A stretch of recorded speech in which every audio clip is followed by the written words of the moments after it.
জীবনে কখনো অন্যের উপর অতিরিক্ত ভরসা করো না, কারণ জীবনটা যেমন ছোট তেমনি এই ভরসার মানুষগুলো অনেক কম।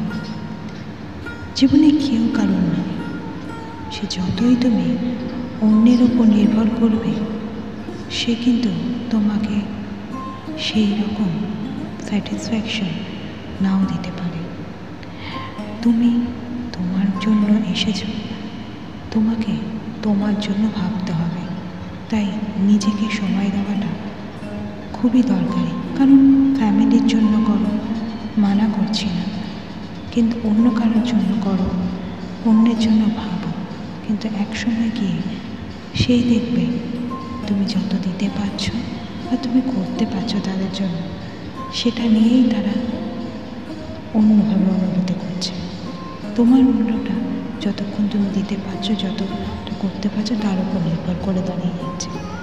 যখন তারা পাচ্ছে না বা অতিরিক্ত পাচ্ছে, তখন সে তোমার মূল্য দিচ্ছে না, তোমাকে একটা মেশিন হিসাবে ব্যবহার করছে। সেটা তুমি ফ্যামিলির ক্ষেত্রে বলো, অফিসের ক্ষেত্রে বলো বা অন্য ক্ষেত্রেও বলো।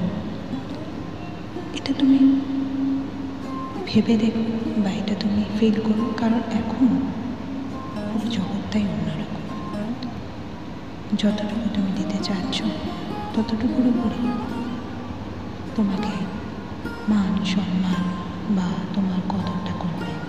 যেই না তুমি না বলতে শিখে যাবে, যেই না তুমি প্রতিবাদ করবে, যেই না তুমি নিজের জন্য ভেবে অন্যের জন্য একটু কম ভাববে, তখনই তাদের আসল রূপগুলো তোমার কাছে আস্তে আস্তে প্রকাশ হয়ে যাবে। এটাই আসল কথা। তা বলে এটা বলছে না কারোর উপর নরম হও না, কিন্তু নিজের অস্তিত্বটাকে নিজে মিটিয়ে দিও না। নিজের অস্তিত্বটাকে তোমাকে বুঝতে হবে, কারণ দিন শেষে তুমি তোমার, কেউ তোমার জন্য নয়। এটা ধ্রুব সত্য। এটা কঠিন হলেও এটাই হচ্ছে আসল কথা। এটা মেনে নিও গাইস। আশা করি সবাই ভালো আছো। থ্যাংক ইউ সো মাচ যারা নতুন জয়েন করছো। রেগুলার বেসিসে হয়তো আমি ভিডিও দিতে পারছি না, কিন্তু চেষ্টা করছি হাজার কাজের মাঝেও তোমাদের সঙ্গে একটু কথা বলা, একটু মনের ফিলিংস বা অন্যের মনের ফিলিং শেয়ার করে নেওয়া। Thank you so much. ভালো থেকো, খুব ভালো কাটো বাকি দিনগুলো। Thank you so much. মিষ্টি মাধুরী on the air, only for you. Thank you.